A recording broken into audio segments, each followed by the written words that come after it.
A young princess sits by a well, tears streaming down her face as she stares at her golden ball gleaming at the bottom of the dark water. A slimy voice echoes from behind her. "I can help you, but you must promise to love me." What seems like an innocent fairy tale about kindness and transformation hides centuries of psychological manipulation, medieval power dynamics, and disturbing themes that would make modern parents think twice before reading it to their children. The Brothers Grimm didn't just collect stories. They preserved some of humanity's darkest lessons about consent, violence, and the price of promises. The year was 1812 when Jacob and Wilhelm Grimm first published a Froschknigge in their collection of German folktales. But this wasn't a story they invented for children's bedtime reading. They were academic linguists on a mission to preserve the oral traditions of rural Germany before they vanished forever. What they found in the smoky taverns and cramped cottages of Hesse wasn't whimsical entertainment. It was raw, unfiltered human psychology wrapped in supernatural packaging. The woman who told them this particular tale was Dorothea Wiemann, a middle-aged storyteller from Niedersweren who had inherited these stories from generations of peasant women. In her world, life was brutal and short. Children died regularly from disease and starvation. Women had no legal rights. Marriage was a transaction between families, not a romantic choice. When Dorothea spoke of princesses and frogs, she wasn't describing fantasy. She was encoding the harsh realities of survival in a world where keeping your word could mean the difference between life and death. The original German version contained details that would make modern readers uncomfortable. The princess wasn't a sweet, innocent girl learning about kindness. She was a spoiled aristocrat who viewed promises as disposable when made to those beneath her social station. The frog wasn't a charming prince waiting for true love's kiss. He was a desperate creature making increasingly aggressive demands on someone who had already demonstrated her capacity for cruelty. But here's what makes this even more disturbing. This story was told to children as a warning. In medieval Germany, breaking an oath wasn't just morally wrong. It could get you killed. Communities were held together by complex webs of promises and obligations. A person's word was their bond because formal legal systems barely existed. When parents told their children about the princess who tried to break her promise to the frog, they weren't teaching about magical transformation. They were teaching about the violent consequences that awaited those who thought they could escape their commitments through deception and cruelty. Jacob and Wilhelm Grimm weren't just collecting pretty stories for a children's book. They were anthropologists documenting the psychological landscape of a civilization that had survived centuries of war, plague, and famine. Their methodology was meticulous and unsentimental. They recorded exactly what they heard, including the violence, sexual undertones, and moral ambiguity that made these tales effective teaching tools for harsh realities. When they interviewed storytellers like Dorothea Wiemann, they discovered that fairy tales served multiple functions in peasant communities. They were entertainment during long winter nights, but more importantly, they were psychological survival guides. Each story contained coded information about navigating dangerous social situations, understanding power dynamics, and recognizing the consequences of different choices. The Frog Prince wasn't about romance. It was about what happens when social contracts break. The brothers documented several versions of the frog tale, each with regional variations that revealed different cultural anxieties. In some versions, the princess's father plays a more prominent role, representing patriarchal authority that could force compliance with unwanted arrangements. In others, the frog's demands become progressively more invasive, testing how far the princess would go to avoid keeping her promise. These weren't accidental variations, they were sophisticated explorations of power, consent, and survival. What's particularly chilling is how the Grimms noted the storytellers' attitudes toward their own narratives. These weren't people who believed in magic frogs and fairy tale transformations. They were pragmatic survivors who understood that their stories contained essential truths about human nature. When they told children about the princess who threw the frog against the wall, they weren't advocating violence. They were acknowledging that sometimes, in desperate situations, violence becomes the only available option for breaking free from unwanted obligations. The Grimm brothers preserved these psychological insights with academic precision, but they also began the process of sanitization that would eventually transform these survival guides into children's entertainment. Even in their first edition, they softened some of the harshest elements, beginning a tradition of making fairy tales more palatable for middle-class sensibilities. The most disturbing aspects of the original Frog Prince tale weren't the obvious elements like violence or coercion.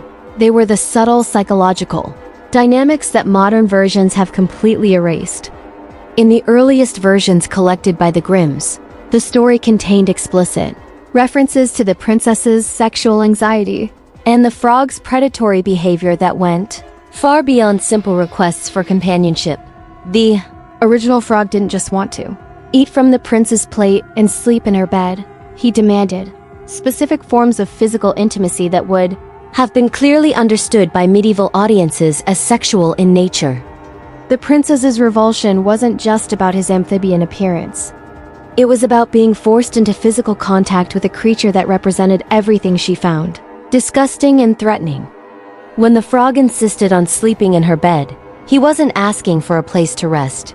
He was asserting a husband's rights over a wife's body. Medieval audiences would have recognized this as a story about arranged marriage and marital rape. The princess's situation mirrored that of countless young women who found themselves legally bound to men they found repulsive, with no socially acceptable way to escape their obligations. The frog's transformation after being thrown against the wall wasn't magical redemption. It was wish fulfillment fantasy for women trapped in unwanted marriages. Even more disturbing is what the story reveals about medieval attitudes toward consent and violence. The princess's act of throwing the frog against the wall was simultaneously portrayed as wrong. She broke her promise, and necessary. It was the only way to escape an intolerable situation. This moral ambiguity wasn't accidental. It reflected the impossible choices faced by women in a society where they had no legal recourse against unwanted male attention or coercion. The Grimm brothers recognized the psychological sophistication of these elements, but they also understood that preserving them exactly as told would make their collection unpublishable in their increasingly bourgeois society. So they began the process of transformation that would eventually turn this dark exploration of power and survival into a sanitized lesson about keeping promises and finding true love. But the darkness remains, hidden just beneath the surface, waiting to be rediscovered by anyone willing to look beyond the fairy tale facade.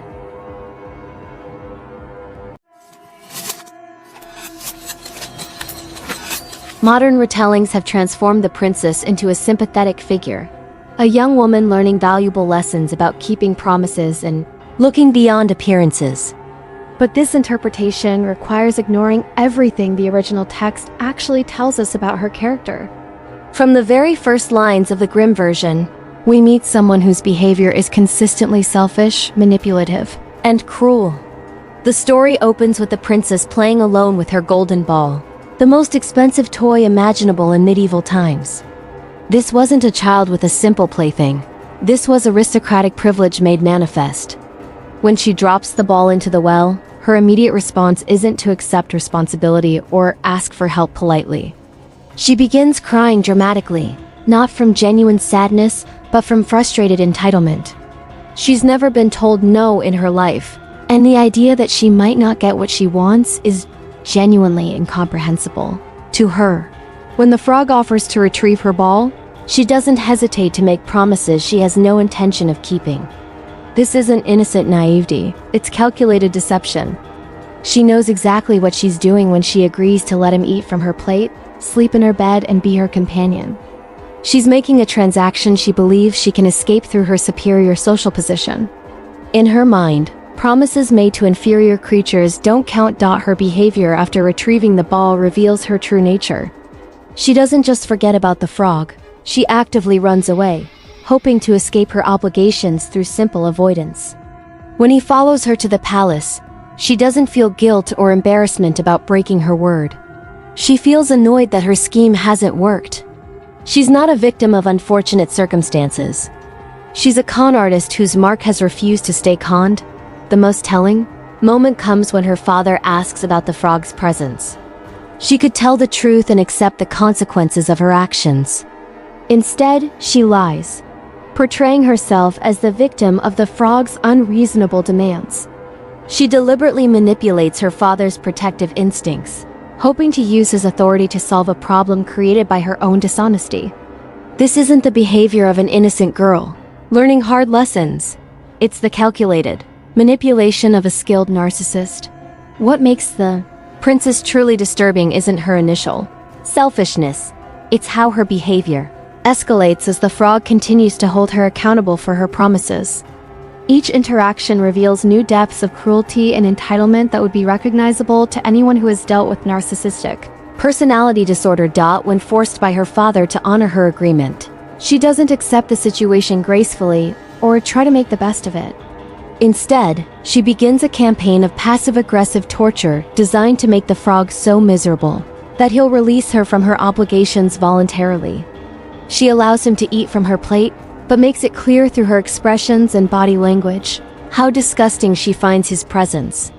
She's not just reluctantly fulfilling her promise, she's weaponizing her compliance to inflict psychological pain.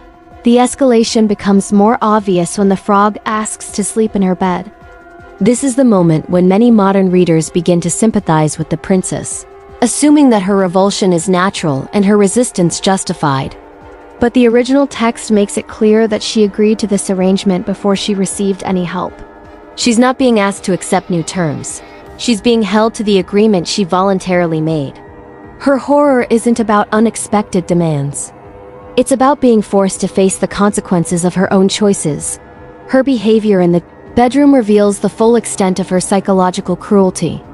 She doesn't just reluctantly share her space with the frog. She subjects him to a night of verbal abuse and emotional torture. She makes it clear that his presence disgusts her, that she considers him beneath her notice, and that she's looking for any opportunity to escape her obligations. This isn't innocent revulsion. It's calculated psychological warfare. The pattern becomes unmistakable when we realize that every escalation of cruelty follows the same structure. The frog asks her to honor a commitment she already made. She initially refuses, her father forces compliance, and she retaliates by making the experience as miserable as possible for everyone involved. She's not learning lessons about kindness or personal growth. She's becoming increasingly vicious as her attempts to escape accountability fail. The climactic moment when the princess throws the frog against the wall is often interpreted as a desperate act of self-defense or the breaking point of an innocent girl pushed too far. But when we examine this act within the context of everything that came before, it reveals something much darker. This is the violent culmination of a sustained campaign of cruelty by someone who has never learned to accept responsibility for her actions. The build-up to this violence is crucial. The frog hasn't threatened her or made any demands beyond what she originally promised. He hasn't escalated his requests or become aggressive. His only crime is refusing to release her from commitments she made voluntarily. But in the princess's mind, this persistence represents an intolerable challenge to her authority. She's not acting in self-defense. She's lashing out at someone who dares to treat her as if her word has meaning. The violence itself is particularly revealing. She doesn't push the frog away or ask for help from her father. She picks up a living creature and hurls it against a stone wall with the intention of causing maximum damage. This isn't a moment of panic or fear, it's a calculated act of extreme violence designed to permanently silence someone who has become inconvenient. The fact that fairy tale convention transforms this into a positive outcome doesn't change the psychological reality of what we're witnessing. What makes this even more disturbing is her complete lack of remorse or surprise at her own actions. She doesn't immediately rush to help the injured frog or express horror at her own violence. Her first emotion after committing this act isn't guilt or fear. It's satisfaction that she's finally found a way to escape her obligations. The transformation that follows is convenient for the story's magical logic, but it shouldn't obscure the fact that she was perfectly prepared to live with having killed someone rather than honor her commitments. The princess's arc isn't about learning to see past appearances or discovering the value of keeping promises. It's about a narcissistic personality finding increasingly extreme ways to avoid accountability, until violence becomes her final solution. The fact that this violence is rewarded with a handsome prince doesn't redeem her character. It reveals the story's disturbing message about power, privilege, and the ultimate ineffectiveness of moral constraints on those wealthy enough to escape consequences.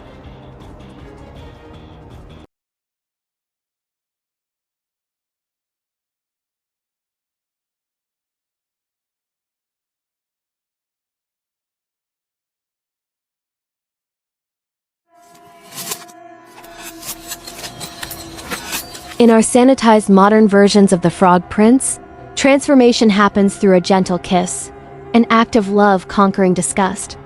But the original Grimm version tells a far darker story. The frog only becomes human after being violently thrown against a stone wall. This wasn't an accident of storytelling or a primitive understanding of love. It was a deliberate reflection of medieval Christian theology that viewed suffering as the primary path to redemption. Medieval Europe was saturated with the belief that spiritual transformation required physical torment. Saints achieved holiness through self-flagellation. Martyrs found salvation through torture. And even ordinary people believed that suffering in this life would reduce their time in purgatory. The frog's transformation through violence wasn't shocking to medieval audiences. It was theologically consistent with everything they understood about how souls were purified and redeemed. But there's something even more disturbing at work here. The frog doesn't transform through his own chosen suffering, like a medieval saint practicing asceticism. He transforms through violence inflicted by someone else, specifically by the person who has already demonstrated her capacity for cruelty and deception. This suggests that the story isn't really about his redemption at all. It's about her power to inflict the suffering that triggers transformation. The mechanics of this transformation reveal the story's deeper psychological truth. Change happens not through gentle persuasion or gradual acceptance, but through moments of extreme crisis that shatter existing patterns. The frog's amphibian form represents not just physical ugliness but psychological stagnation. He's trapped in a state where he can only make demands and hope for compliance. Only when faced with the possibility of death does he break free from this limitation.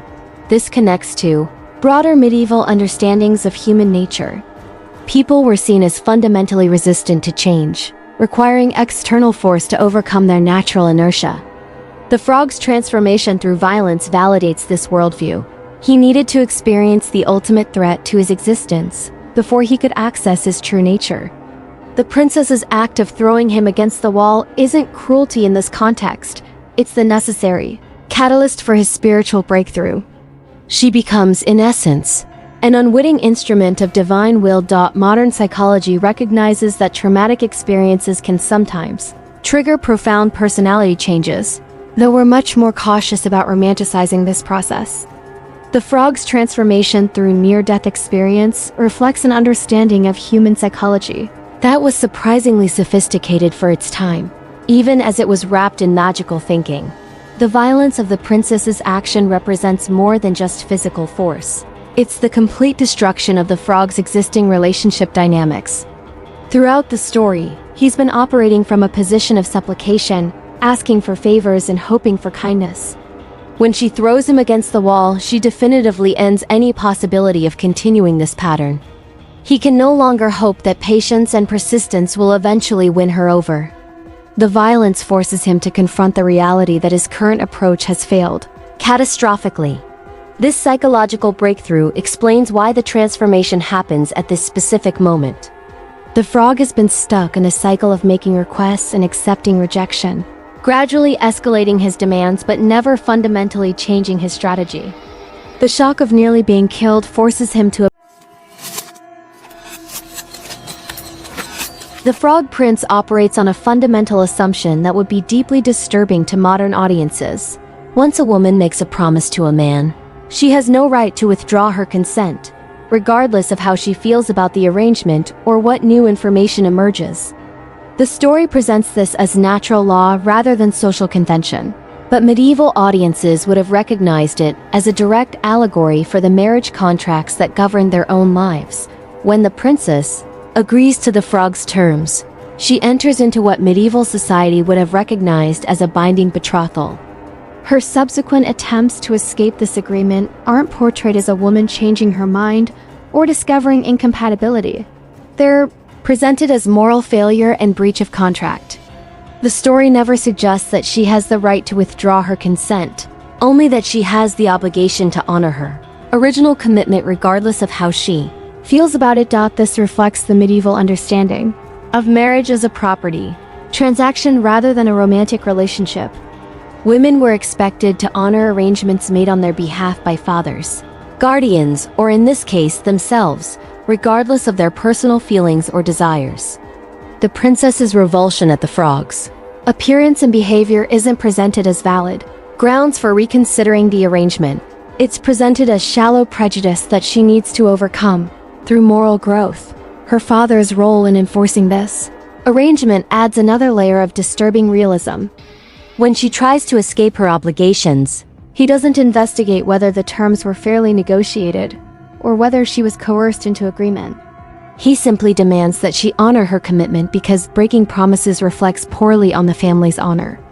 This wasn't fictional patriarchal authority, it was an accurate representation of how fathers actually behaved when their daughters tried to escape unwanted marriages. The story's moral framework makes it impossible for the princess to be right about wanting to escape this arrangement. If she had legitimate reasons for not wanting to honor her commitment, the story would need to acknowledge that her consent was compromised from the beginning. Instead, it treats her resistance as character flaws that need to be corrected through external pressure and eventual acceptance of her situation. The frog's progression from asking for food to demanding bed access follows a pattern that would have been immediately recognizable to medieval audiences as the standard progression of marital rights. He doesn't start by asking for the most intimate access. He begins with smaller requests that establish the principle of his right to make demands on her body and space. First, he asked to eat from her plate. This might seem innocent, but sharing food was a deeply intimate act in medieval society, reserved for family members and close companions. By forcing her to share her meal, he establishes his right to access her most basic daily activities. Her disgust at this arrangement isn't about hygiene, it's about having her personal boundaries systematically violated by someone she finds repulsive. Next, he demands access to her bed. The sexual implications would have been unmistakable to medieval audiences, but the story presents this as a reasonable escalation from his previous requests. He's not asking for something new, he's simply expanding his existing rights to include the most private aspects of her life. The progression from public eating to private sleeping mirrors the way marriage contracts gradually expanded male access to female bodies and spaces. What makes this progression particularly disturbing is how it's framed as the frog's increasing boldness, rather than escalating violation. Each new demand is presented as natural growth in their relationship, rather than additional imposition on her autonomy. The story never acknowledges that she might have legitimate reasons for being uncomfortable with this escalation. Her discomfort is always treated as her problem to overcome. The frog's persistence in the face of her obvious revulsion demonstrates a mindset that treats female consent as irrelevant once initial agreement has been secured. He doesn't try to make himself more appealing or address her concerns about their arrangement. He simply continues making demands and expects her father's authority to ensure compliance. This wasn't unusual male behavior in medieval marriages. It was standard operating procedure. By the time he's demanding bed access, the pattern is clear. The frog views her initial promise as blanket consent to whatever level of intimacy he chooses to demand. Her feelings about these escalating requirements are irrelevant because she already agreed to be his companion. The story never suggests that ongoing consent is necessary or that she has the right to negotiate the terms of their arrangement as new demands emerge. The story's conclusion: the frog's transformation into a handsome prince followed by their immediate marriage represents the ultimate vindication of everything that came before. All of his demanding behavior is retroactively justified because he was actually a worthy partner all along. All of her resistance is retroactively condemned because she was rejecting someone who deserved her acceptance. The violence that triggered his transformation becomes not assault but the necessary catalyst for their happily ever after. This moral framework creates a profoundly disturbing message about consent and resistance. The princess's judgment about the frog's character is proven completely wrong by his transformation. Her instinctive revulsion at his demands is revealed as shallow prejudice rather than legitimate boundary setting. Her attempts to escape the arrangement are shown to be selfish rather than self-protective. Every aspect of her resistance to the relationship is invalidated by the final revelation of his true identity. The immediate marriage, after his transformation, is particularly telling. There's no courtship period where she gets to know him as a human. No opportunity for her to develop genuine feelings for his revealed personality. She's expected to transition instantly from finding him repulsive to accepting him as her husband. The story treats this as natural because his worthiness was always inherent. She just needed to overcome her superficial objections to recognize it. This creates a template for understanding female resistance to male attention that would justify virtually any level of persistence or coercion. If women can't accurately judge male worthiness because they're distracted by superficial concerns, then male persistence in the face of female resistance becomes not harassment but necessary education. The frog's demands on her time, attention, and physical space become not violations but legitimate courtship strategies. The story's happy ending validates every uncomfortable aspect of their relationship. His disregard for her obvious discomfort, his escalating demands for intimacy, his use of her father's authority to override her resistance, and even her final act of violence against him. All of these disturbing elements are transformed into necessary steps in their romantic journey, creating a narrative framework that can justify almost any level of male persistence and female submission as potentially leading to true love.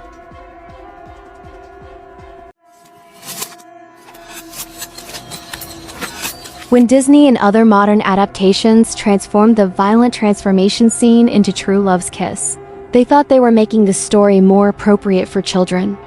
But this sanitization actually created a more insidious problem. It preserved all of the story's disturbing power dynamics while hiding them behind a veneer of romantic acceptability.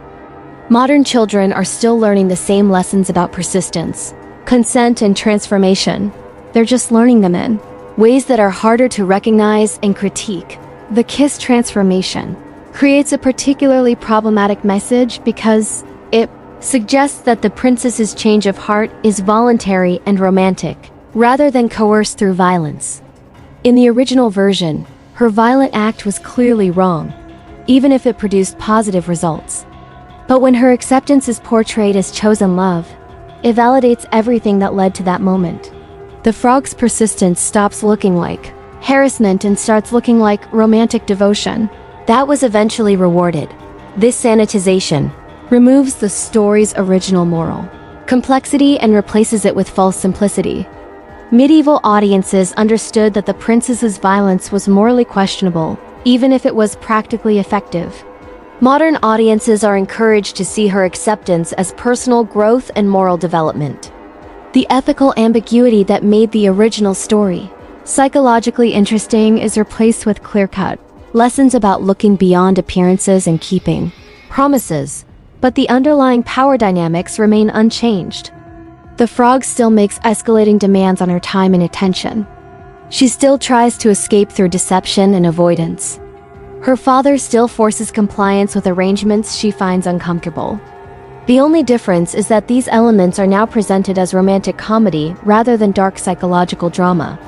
Children learn the same lessons about male persistence and female resistance, but they learn them in a context that makes these dynamics seem normal and desirable.